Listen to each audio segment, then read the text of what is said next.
Why don't we go ahead and get started? Welcome again, everyone, to our webinar this afternoon in conjunction with AARP Foundation and Salesforce.org. We are going to be presenting some slides and going through a panel discussion. I'll go through a quick agenda shortly. Just a reminder that this webinar is being recorded, and if you have any questions for any of the panelists, please put them in the chat and we will address them throughout the presentation or at the very end. So for a quick agenda of what we're going to be covering today, we're going to do some introductions of our panelists. I'll give a quick overview of Acumen Solutions for anyone that does not know us. We'll then spend the bulk of the time on a panel discussion with David and Jarrett, and then finally, for any questions that are not addressed, we will address them at the end of the presentation. So starting out with introductions, I will go first. I'm Tara Guastella. I'm a senior manager on the nonprofit industry team at Acumen Solutions. I've been at Acumen Solutions for about 1.5 years, but have been in the consulting space for Salesforce for nonprofit organizations for about 7 years. And prior to that, I was working directly in nonprofits, doing program management, grant making, fundraising operations, a little bit of everything. So have spent my entire career either working in nonprofits or consulting with them. From here, I'll turn it over to David for an introduction, and then to Jarrett. Tara, thank you. First of all, thank you very much for having me. And thank you to Acumen and to Salesforce, great partners for us. I look forward to this conversation. My name is David Whitehead. I'm the Chief Development Officer for AARP and AARP Foundation. I've been in the fundraising development space for over 30 years now. And as I like to say, I shepherd the generosity of 2.5 million donors who give to AARP Foundation, and another 1.4 million or so who give to AARP for its advocacy efforts. Look forward to having this conversation. Thanks for having me. Great, thanks. I'll jump right in. Thanks, Tara and team, for inviting me to join David on the webinar, and thanks to everybody in the audience. Taking time away from the mission is, I know, tough to do these days. So thanks for being with us today. My background, I've worked around Salesforce technology. I think my first Dreamforce was 2008.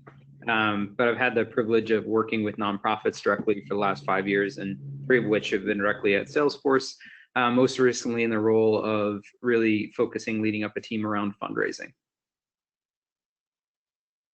Great, thank you.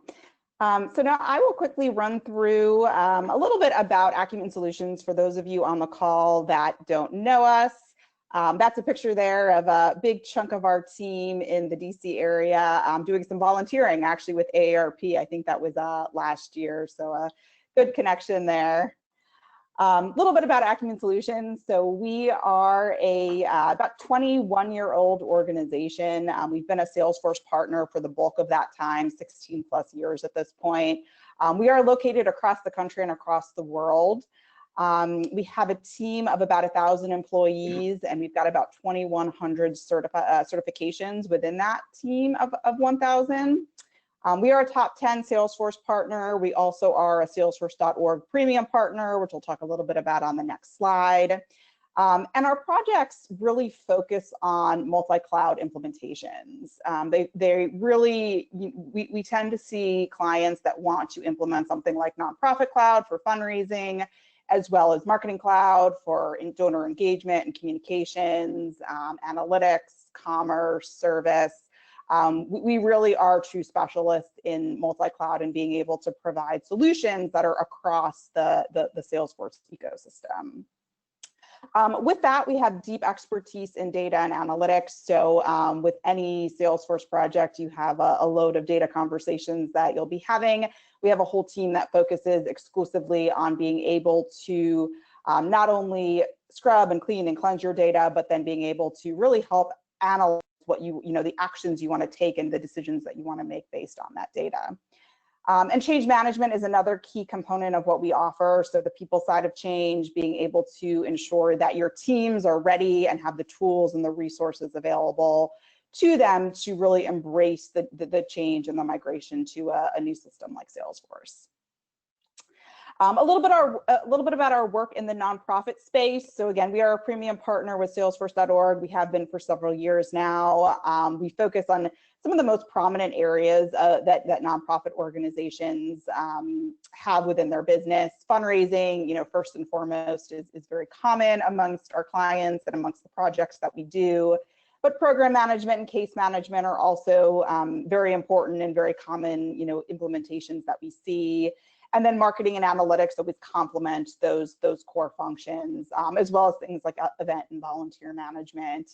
And AARP has been a great partner of ours for many years now across many different types of projects, hitting some of the buckets up here and many others, as they're a multifaceted organization.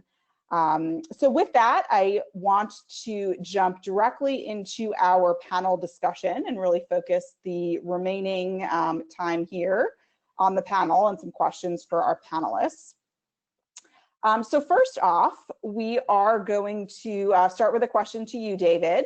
At AARP Foundation, what was the plan at the start of the year, the start of 2020, and how has that changed since COVID-19 hit?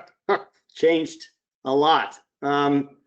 So just a little bit of context, AARP Foundation is an organization that envisions a country free of poverty where no older person feels vulnerable.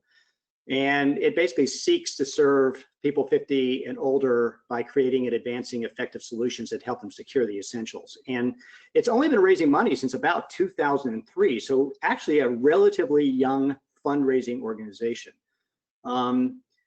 And what really began to take off is when we started, we refocused our vision, we refocused our messages back in 2010, and our giving just took off. So for we've actually had now a 12-year growth trajectory.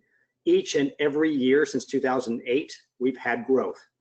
And we really thought, as we sort of approached 2020, that, hey, this was the year. Guess what? There's some discussions about looming recession. It's going to be an election year. There's going to be some uncertainty. We really thought 2020 was going to be a year where we sort of reset. Well, we had no idea. And man, we were just coming off a great 2019, the best year we'd ever had. And so we had a relatively good start. The beginning of the year, January, February were great. And then COVID-19 hit. And March took a bit of a dive. And so we were all sort of reeling. We started looking at a lot of things programmatically. We were looking at what we were doing, how we were serving people, and how did that change? What did we need to do differently? And we immediately came out of the gate and said, well, what are people really struggling with right now? And the two major things were jobs and unemployment, and then food, interestingly enough. There was a great deal of food insecurity as a result of financial instability, economic instability, and the needs, particularly among 50 plus. And so we immediately came out of the gate by creating and identifying a gap where we could actually make a difference. And we sent out 2.5 million meals through an emergency food box program. And then the other thing that particularly older members of our constituency were dealing with was technology. So, I'm stuck at home. I can't just go to the grocery store. How do I get them? I'm not comfortable ordering online. So what we did was we established a grocery ordering hotline, which just allowed someone to pick up the phone and we could do the ordering for them online. And so those were two things we did right out of the gate, really stepped up. We thought we could really help some people. The second thing we did was we started to create awareness around the impact that COVID-19 was having on seniors, and devastating number of fatalities are happening in assisted living facilities and nursing homes. And so what we did was we started to create a greater awareness to that through a network that we created. We created a platform that allowed people who were serving these communities to come together and share what they were doing and how they were doing and what was working. And we also began to build a great awareness through increased communication. Third thing we had to do is we had to pivot. We had to pivot all of our messaging. We were talking about these things, but we weren't talking about them in the context of what was happening in the environment around COVID-19 and health issues and the like. And so we immediately came out of the block. And of course, we're going to probably talk about this a little later, but the digital platform was the easiest place to pivot, easiest place to do that. We did it in the mail too, but that takes a little longer. And so we did that. And all those things in combination, we never could have imagined. We saw record deposits in April, May, June, and now it looks like July as well. So we are literally 10% ahead of where we were last year, just because of what we did and sort of how we responded to the crisis. That's great and really exciting to hear that you guys were able to pivot so quickly. I know many of the participants on this webinar, when we asked them what their biggest fundraising challenge was, it was really what you guys experienced in March. Yeah. You know, the focus shifting to COVID and funders shifting their focus there and everything moving, you know, from in-person to digital. So I think it's really exciting and interesting to hear and to learn about what your organization has done and how you were able to change things so quickly. And I think that sort of dovetails nicely into the next question here. You touched on this a little bit, but in terms of your outreach, right. You know, what changed? And obviously there was an impact on fundraising, but what were some of those outreach tactics that changed for you? Yeah, so we were making some adjustments, right? Programmatically, we really wanted to try to respond during the crisis in a meaningful way, and so we really needed to talk about that. And so one of the things we did was Lisa Marsh Ryerson, our president, did a number of media tours. We really pushed out more communication, more messaging. She was working, I kid you not, for a good month, 6 weeks. She was it was almost nonstop, working 24/7, just trying to get the message out about what we were doing. Both to our constituency, but also to our donors, as well as the general AARP membership. And so we did that. And in our messaging, we really, we created a whole new framework, which was kind of interesting in that we recognized that our donors may also be struggling. And so the first thing that we did is we made a goal of calling every single donor who were giving us 1,000 or more. I mean, literally just call them up. Our sole purpose for reaching them was just to see how they were doing. How are you doing? What is it that you need? And that was very personal. And interesting, people were home, right? And people were concerned. So it created a conversation. I think it created a memory for who we were and that we cared enough to reach out. The other thing was that in our digital messaging was we created a framework that started in the same way. So we're concerned about you. How are you doing? So that creating that message that said, we have concern for our donors, we have concern for you during this crisis. Then we painted the picture of the realities that were happening to seniors as a result, how they were adversely affected by the pandemic. And then we followed it with a really strong call to action. And it was, you know, low income seniors need your help now more than ever, and it resonated.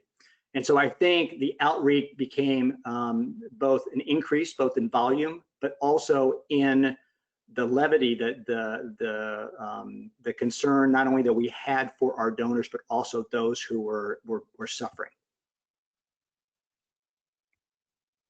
Yeah, and I think that's really interesting. You know, you're talking about calling folks and their home. You know, that's one of the tactics that I think a lot of folks, you know, may have thought about, may have done, but I think now, you know, in times, you know, it's much more relevant now than in times of past, because folks really are spending more time at home. So I think that makes a lot of sense and is very smart. So would love to transition now, Jarrett, over to you at Salesforce.org. You work with lots of different nonprofits. Curious to know what you're seeing in terms of the more macro level, how nonprofits are adapting. I'm sure it's different across the board, but are there some commonalities, there's some differences that you've experienced? Yeah, and I mean, just starting with David's story, I think, it's indicative of what a lot of nonprofits are trying to do, one of which being how is our community doing first, and what can we provide, in the example of emergency food boxes, and then how do we provide that with the relevancy that they need. Maybe they aren't as used to technology, so how do we augment their experience there? And then the second, I think area too that we see is this concept of reaching out and seeing how we're all doing in these times. We do that personally, but when you call and ask how you're doing, a natural reaction when I got that call from a nonprofit was to ask how my community is doing, because I live in their community. And they told me how my community was doing. They educated me on how I could be involved in the solution to that problem that they were creating. So I think that's very natural. And, we are all living 2020 daily. So, but, when we look at the pandemic, the economic impact, much needed equality movements, disruptions to our operations, security issues recently, like we're just dealing with more than we could all have expected. So our job, and I think our strength, is to listen to our community and convene them like we're doing right now, Tara, like with our ecosystem. So, hearing from that, I'd say there's probably like 5 buckets of things that we've heard quite a bit of, and depending on which side you fall on this or in the middle, depending on whether your mission is COVID related or related to economic or small business, and these kind of directly related versus not directly related, potentially even shut down nonprofits. So we're seeing these shortfalls and surges in revenue, depending on where you are, and that could just be within your different fundraising streams too. So one thing is, how do we become more agile to take advantage of new opportunities or to pivot if we have to, into different revenue streams? Next, I'd say is we're all trying to find ways to work from home. So a lot of our nonprofits, we're shifting from how do we get laptops to now how do we work productively? How do we keep people happy? Because they might have children in the background. They might be able to have to work less. So we need to be more productive and transparent and as how we're all working and building a culture of philanthropy from our desks versus in person, where we could shake a major donor's hand. So how does that change that piece of it? And then, obviously we're seeing enormous shifts in earned income or revenue from fundraising events that in person.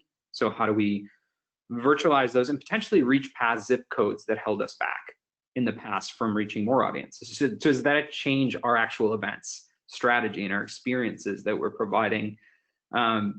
And then I'd say, to Dave's point, communication and really making sure we have these meaningful digital communications on what we're doing and the right cadence of them, and being able to respond quickly when something arises on the communications front. And lastly, I think a lot of nonprofits are talking about they might have more board meetings now, or they might have to report out to large funders in a different way now. So creating a transparency in between teams internally, but also with funders, I'd say is the last big area.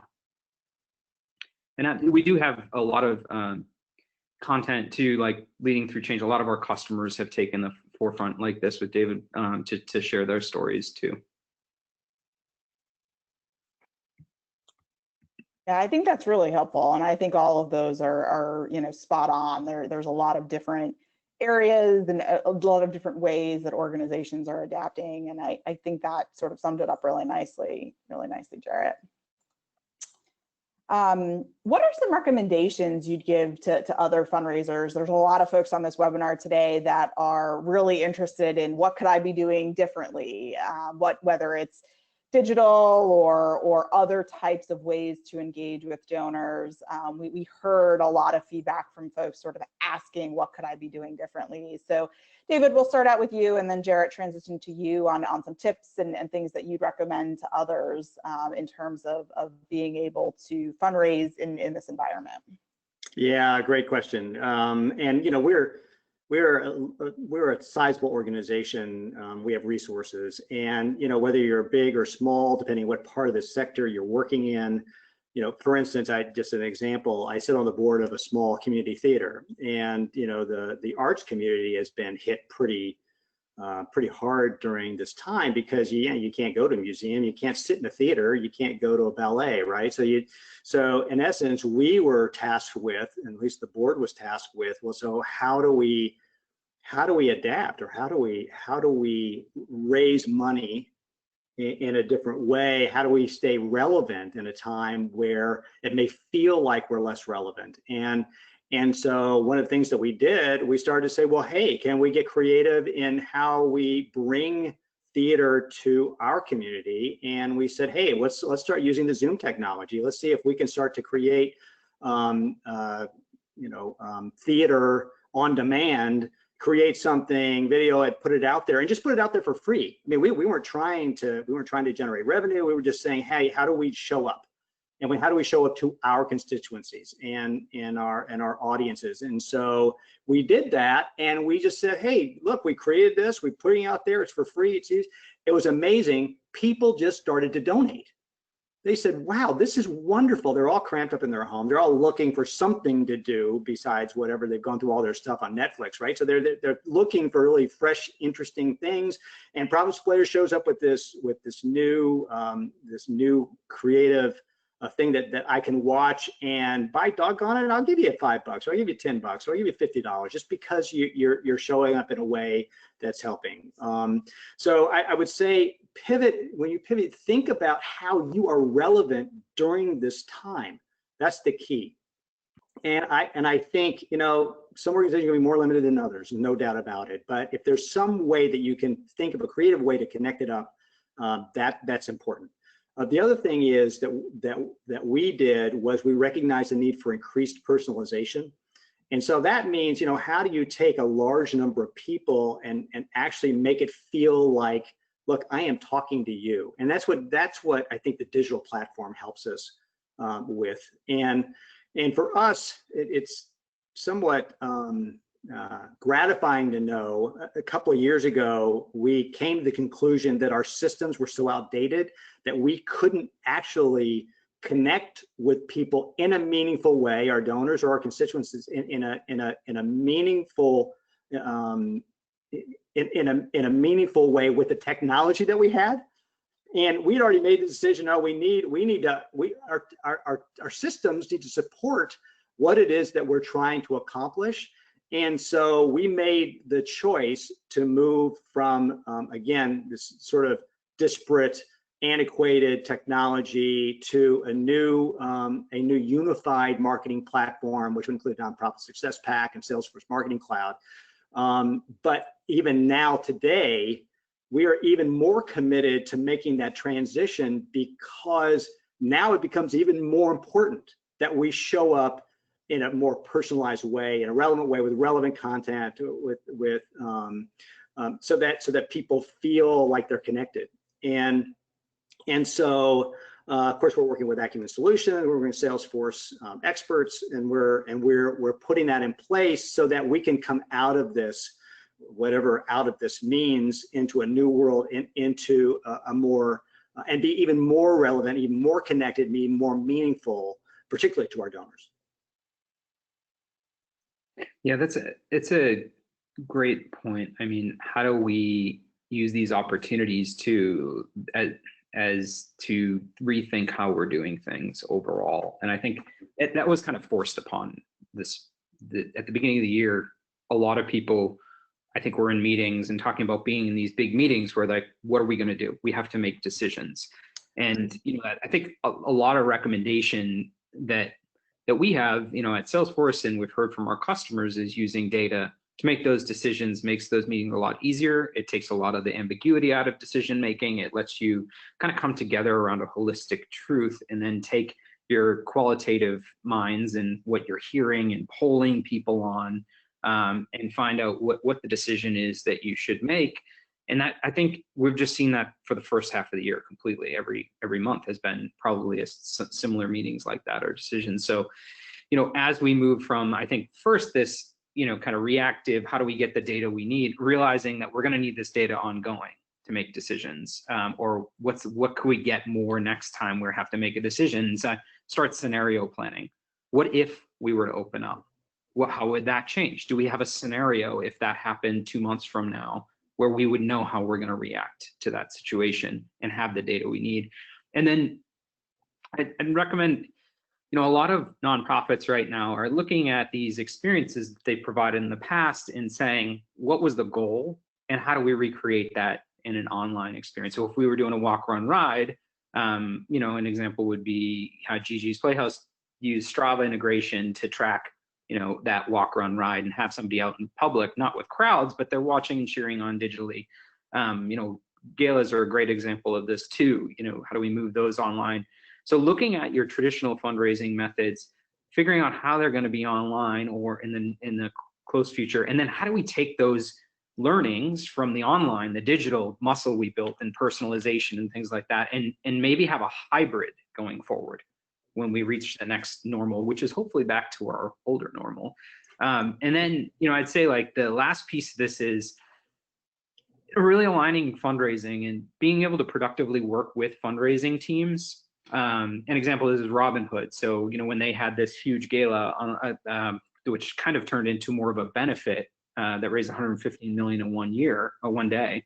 The goal there was, hyper personalization to their donor role based on marketing outreach, but at the same time, high touch call downs of exactly who their major donors were that they wanted and the sponsors they wanted and things like that, at the same time with the same message. So how do you align that fundraising team?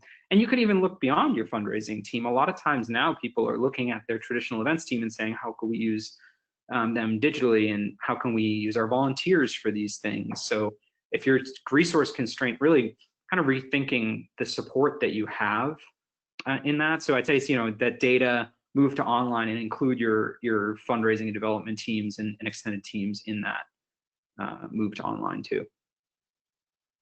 Yeah, just to tagline that, Jared's absolutely right. In a time when you don't know what's going to happen, data becomes even more important. And so having that data as quickly as you can get it in a meaningful way will help you make better decisions. Yeah, and what you said too, David, so technology should support you, and not the other way around. Like technology should be our biggest supporter right now. Like we have to do more with less. So how do we always rethink? Do we have what we need? And that could be something that just is sitting on a shelf that you already have, or it could be something that you can go acquire quickly to adapt. Yep. We did get a question from one of our audience members here. I think it relates nicely to what we're talking about. We've been talking a lot about sort of individuals and outreach to individual donors. The question is, how did you change messaging and outreach channels for non-individuals such as corporate or foundation donors, and what was the response? Great question. It was a similar pivot. And this is where that these times when that you've developed strong relationships with corporate partners, with foundations, because what'll start happening, and this happened to us, which is, what are you guys doing and how can we help? And I kid you not, half of our growth year over year this year has been from corporations. And that sense of, we want to be relevant. You guys, we have permission to help in this situation, and we can help you do it. And so we had to, now it had to be meaningful, right? So the whole thing around having your programs be responsive to the crisis at hand needed to be meaningful, and they were. And we had a couple other things that we were doing in regards to isolation and loneliness, and how do we pick up the communications around the people. The fact that now even more so older individuals are stuck and maybe even more isolated, maybe even more lonely, and those have huge health implications. So in essence, when we started to talk about the state of those that we were trying to serve, corporations said, that's fantastic. And so so we had people put their logos on emergency food boxes, and we had companies say, hey, we're going to give some of our money back to, some insurance companies, our money back to those who aren't driving right now, so we can actually give them part of their money back. Some people are not going to want it back. They want to go do something good with it. And so we developed a brand new relationship with another company that said, hey, here's what we're doing. Can we put you in as part of where this money is going to go? And we said, absolutely, here's what we're doing. And so, it really helps you leverage existing relationships, while at the same time, it helps you develop new ones. Great. Thank you for that. And if anyone else has questions, just a reminder, please do put them in the chat. We are monitoring it very closely. Moving on to our next question. We've sort of touched on this, but Jarrett, just wondering if there's anything else you want to add here, or David, in terms of, at the macro level, are there any ways that nonprofits really are engaging now in this new digital world? Yeah, I think one of the ways that we've learned about a lot of these changes is just listening to our customers. And, there's recently a customer that shared their story on Eric at Build on March 3rd, that there was this moment where he got back from Malawi and was right the week that before San Francisco was on shutdown. And so his organization had really three things that happened on that 3-3. It was, one, their program shut down because they do volunteerism here in the United States with schools. Schools weren't open. Volunteering is hard. And abroad, they were building schools. And that was shut down also, and that's how they fundraised, a lot of peer-to-peer to go on those treks. So, kind of the model I talked about earlier, where starting with data, we learned from our customers, because Eric, the first thing he did is say, okay, what can we look at in terms of our data? And they digitized a lot of it. So they created the reports they needed to understand where their money was still coming from, the corporate partners, right? Things like that. They looked at, what are the scenarios around being closed on programs look like? And they reimagined, okay, well, we can't build schools across the world, but we can have Zoom calls, like you said, David, where we get everybody together to talk about the need for education in these regions globally. And we can get hyper personalized as to who do we invite, what's the message. And they actually did something that I haven't seen, which is kind of create a shared service for marketing communications and say, your donors best in your communities. Why don't you set up what your ideal journey and message would be, and we'll help you digitize that. We'll train you on how to send that out and how to actually do that. So they were able to really create this model where they shared from the ground what was happening directly to funders on that call, and have a journey through all that and a development follow-up. So I think those kind of transformations, and thinking of how fundraising and programs can come together, how marketing can be a shared service for communications and getting a message out that is hyper-personalized. That's the transition. And one of the things Eric will say too is this has actually opened up doors for ways to do things in the future too, right? So one of the things that I think is interesting too, David, and we haven't even talked about this, but they at Build On, they started using their volunteers here to actually engage with nursing homes, to call up and be a voice on the other line. If these kids can't mentor other students, who can they help? We have a huge volunteering group. So I think that's the thing that is the change in programs and how that aligns to the fundraising. Now you can talk about a whole new value prop that schools are closed, but nursing homes need help. So I think that innovation is really key in imagining what these experiences could be.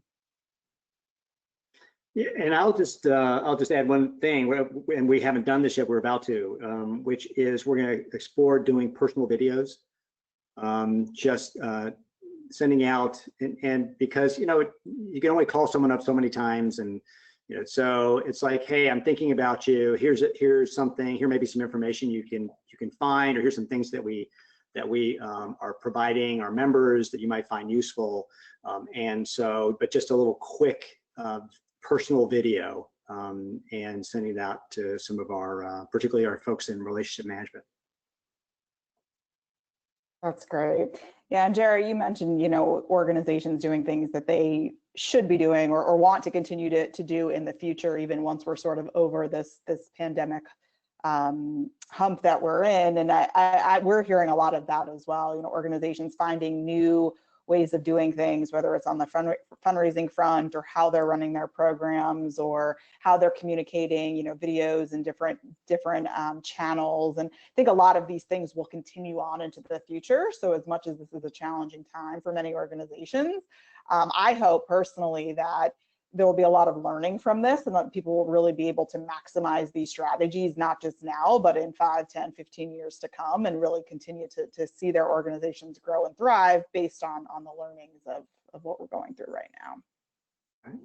Yeah, I think it's always so challenging to be in the time and the moment. And there's, no downplaying that, but you look at, we had an event with JFK Library and Foundation on the next moonshot, and a lot of these things, when there's a missile crisis, you can shoot them at each other, you can shoot them at the moon and land on the moon, and then create technology that we never had before as civilization. So a lot of the evolution that happens from these really challenging times can be the drivers of progress in the future, hopefully. Yeah, I definitely agree with you there, Tara.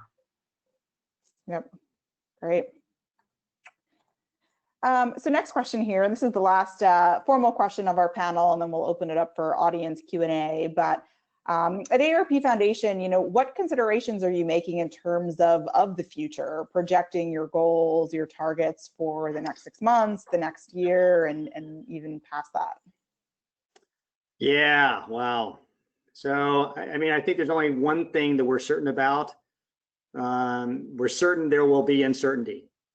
And so the word I keep hearing, the word I keep using is that we are cautiously optimistic about the next few months. There are a number of leading indicators that we worry about. Interestingly enough, none of these will change our goals. We won't be changing our goals. We do go through a forecasting process. We do it quarterly. And and because we have sort of built up at sort of a nice cushion, we have some runway to make additional pivots and refine our messaging. But no, there are a number of leading indicators. GDP is, there's always an association between giving and GDP. People projecting GDP is going to go down. The election is going to be very interesting, and so the impact that's going to have. S&P 500, interestingly enough, is a leading indicator for giving, and whether it's just perception, but I think it's somewhat linked to consumer confidence and people feeling, yeah, I have something to give, and I have it now, so I'll go ahead and do it. But the more that unemployment rates stay high, the more that more and more people are economically impacted. I heard an NPR story yesterday about, a large percentage of restaurants that closed may not reopen. And so what are the impact that's going to have on people and the economic situation for the country. And so those are all things that we're paying attention to. Again, cautiously optimistic because I think we've positioned ourselves well. I think we have permission to make a difference now during this time. But at this point, we're not changing our goals. We've actually, in our forecast, we've actually planned for a slight decline in the fourth quarter. But our goals will remain the same, and we hope to meet or exceed them. Yeah, I know you mentioned. Oh, go ahead. Oh, no, go ahead, Tara. No, I was just going to say, David, you mentioned earlier, using systems and technology and sort of your move to Salesforce, NPSP, and Marketing Cloud. Wondering if you could speak to just quickly how you sort of envision that helping you in making some of these decisions around targets and goals. Again, not just for this year, but into the future. Yeah. So we're going from technology where, I kid you not, it can take 6 weeks for when a check comes in or a payment comes in online, it can take to route through all the various systems. And we're the foundation, the donation, the donor management system, it is just a part of our ecosystem. Our membership CRM is much larger in their integrations, and so we're not the dog, we're the tail on the dog.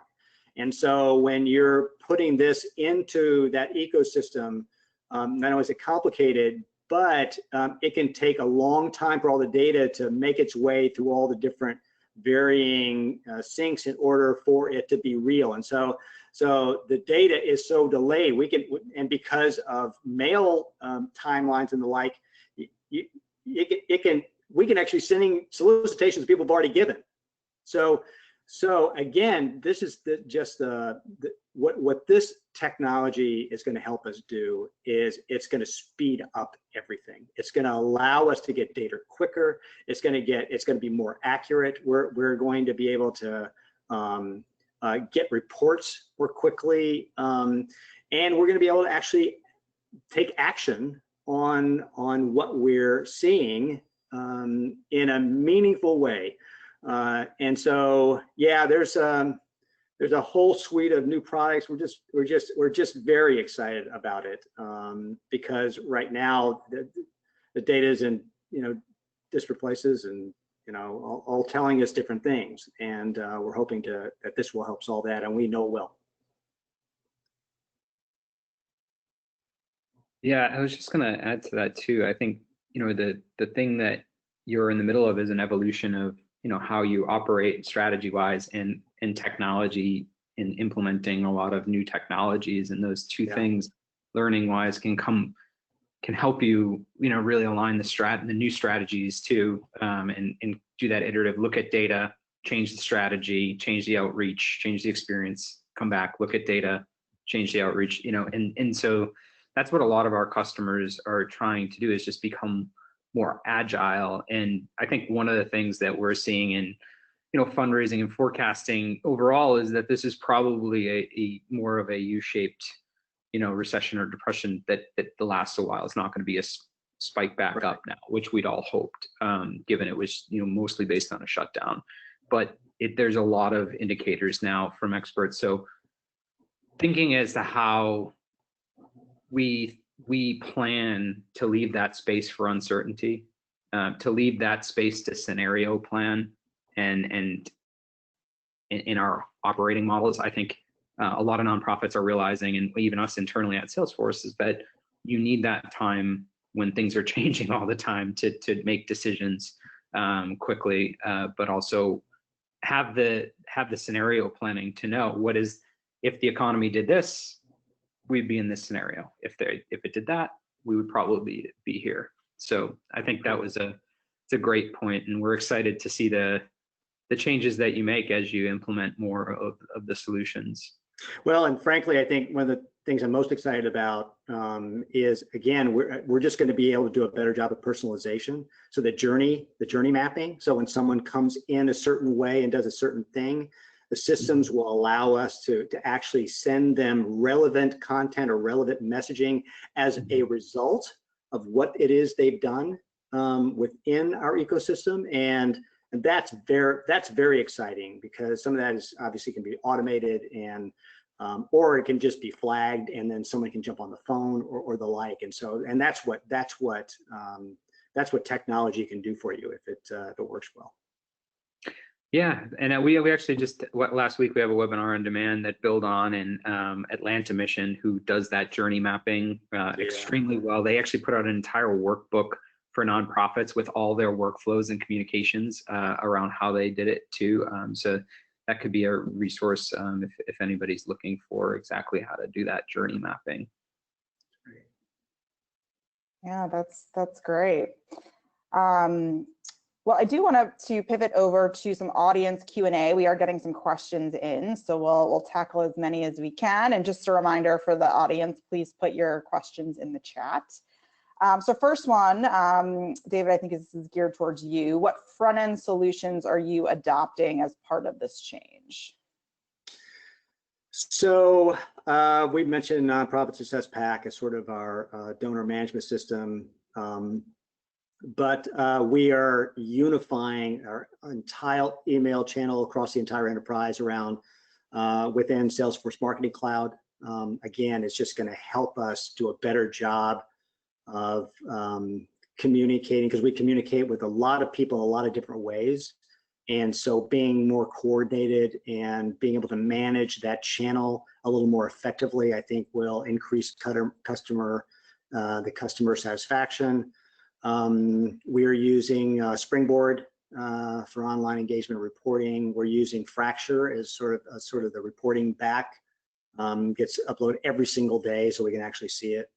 But these are we're using Tableau for reporting as well, so that we can actually look at, visualizations of, what is the data actually telling us and the like. So those are some of the ones we're using. Yeah. And these are all being tied into the Salesforce platform, right? So unified into one. It's all integrated and into an enormous data lake that we put out on the cloud. So again, we're just connecting with 4 million of 38 million members, and the whole membership team is dealing with the whole universe of 105 million people over the age of 50. So it's quite complex. Right. Another question we have, I think, both you, David, and Jarrett could probably speak to this, but wondering if you can speak to new donor acquisition during this time. Did you continue with traditional acquisition efforts, or did you find new ways to attract new donors? So we did a significant pivot on this too, as well. Again, we were getting a nice response. We went out with a COVID emergency appeal. It was to help fuel some of the work that we were planning.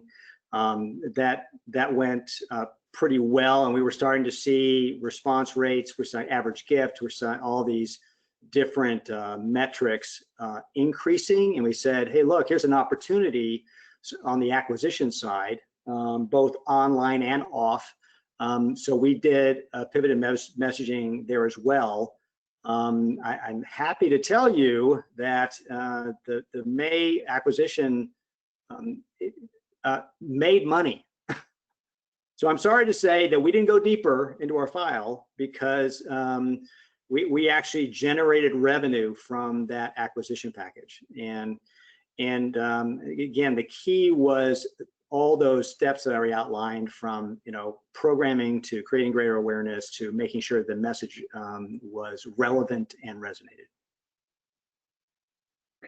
Yeah, I think it comes back to, I guess, at the beginning of our conversation too, at a broader level, if you are essential to a lot of the things happening in the world right now, or you can indirectly correlate that the services are going to be needed that we pivoted towards COVID or towards the equality movements. We're seeing all these amazing things and challenging things happening in the world.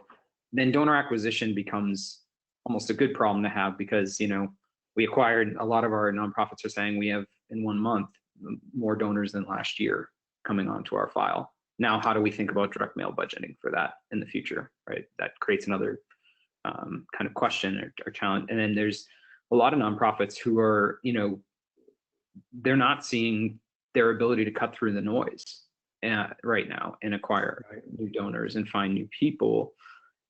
So, I think in those scenarios, sometimes looking within your own volunteer base, or for people who have gone to events before, who does care about our mission that we know would come, and become a donor at this time if they can. So I think, the strategies can shift, in terms of, but we all have something to say. I think, regardless of health and other things, it's like we're in a lot of our most vulnerable communities during a recession or depression or unemployment are going to need all of our nonprofits. So there is a relevance there that I think it's just how do you share what you're doing, to David's point, in a meaningful way. Well, the nice thing in acquisition, particularly digitally, is that zip codes go away. So interestingly enough, we put stuff out for the theater, and we had people starting to watch from the Bay Area to St. Louis, Missouri. I mean, we had audiences we had never been able to reach before, and so that was a wonderful sort of acquiring new audience base.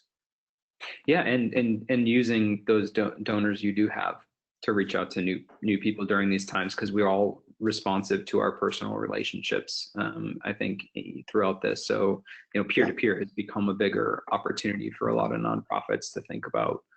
So just kind of reimagining, again, vast the zip codes or maybe new channels you haven't done before. Is there an opportunity there? And how do we test quickly, not spend 6 months trying to do it and set it up? What do we do a test and see if there are new eyes that are going to look at us? So it could just be creative use of advertising or social that you haven't done before that you can actually track to the donation page. Mm-hmm. Yep. One last question that I see coming in here, and this is sort of tied to what we were just speaking about, but any tips or tricks for turning in-person events to digital events?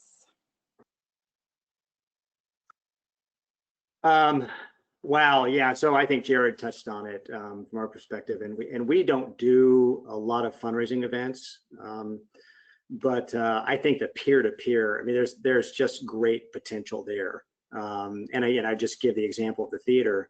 When we pulled artists together around and put something out there and sort of using Zoom technology, you were actually able to have them reach out to others, and we created this process where you could actually share the link and you could share, and so it was, and again, that was all built off peer-to-peer, and so I think events, and you mentioned Robinhood earlier, Jared. There may be others who are like, I just got something. There's an event that I usually go to in Minneapolis every August. Well, I already got their thing, and it's well, hey, here's how you can share, and this is for everybody. It's not just for you, and I know you usually come, but you can share this with others, and this will help children with medical challenges in our community. So I'm being encouraged to bring new people to the table. Yeah, and we actually just did a entire webinar on this also, on virtualizing events, and had 3 different nonprofit point of views, and they were all different types of events, from benefit concerts, galas, walk run rides. So I think it heavily depended on the type of event, but some of the things that that the nonprofit shared, which was just start now, use what you have on hand, digitize something. Action is better than inaction, because as we've seen, like, a lot of nonprofits waited, and now all the galas, we're not even sure if we're going to have them this winter. So I think that was one thing. Over communicate about the events to new audiences that may not have been invited before. Focus on replicating the most personal experiences. Another one that I think was really interesting around, like, how do you create intimacy in events that digitally can kind of have creep? So bring people into white glove or kind of personalized experiences that really mimic the real world, and then kind of take advantage of the new format too. So don't try to just replicate what you did at a table in the past for your gala. What could you do now that you can tap into people wherever they are in their homes? How do we augment the experience with maybe something that they can do in their house that makes them feel a part of it too? So I think a lot of that is it's in the webinar, but there's a recap blog too on it. Awesome. Yeah, and I think it ties back to what we were talking about earlier. Hopefully some of these event strategies are things that organizations will use not just now, but into the future, to have options for galas or different walk run events, not just actually going out and physically doing something, but maybe also keeping a virtual or a digital option. I think it's something that, a lot of organizations will probably continue to pursue in the future. Mm-hmm. So I think that's about it for questions, and we're coming up to the top of the hour here. I want to say a big thank you to our panelists, David and Jared. I think this was a wonderful discussion. I hope our audience enjoyed it. I do want to say, if anyone on the line wants to reach out to us, has any additional questions, or wants to continue this conversation about fundraising and digital strategies, reach out to us at nonprofit@acumensolutions.com, and we will definitely get back to you to continue the conversation. Thank you everyone for joining, and have a great rest of your day.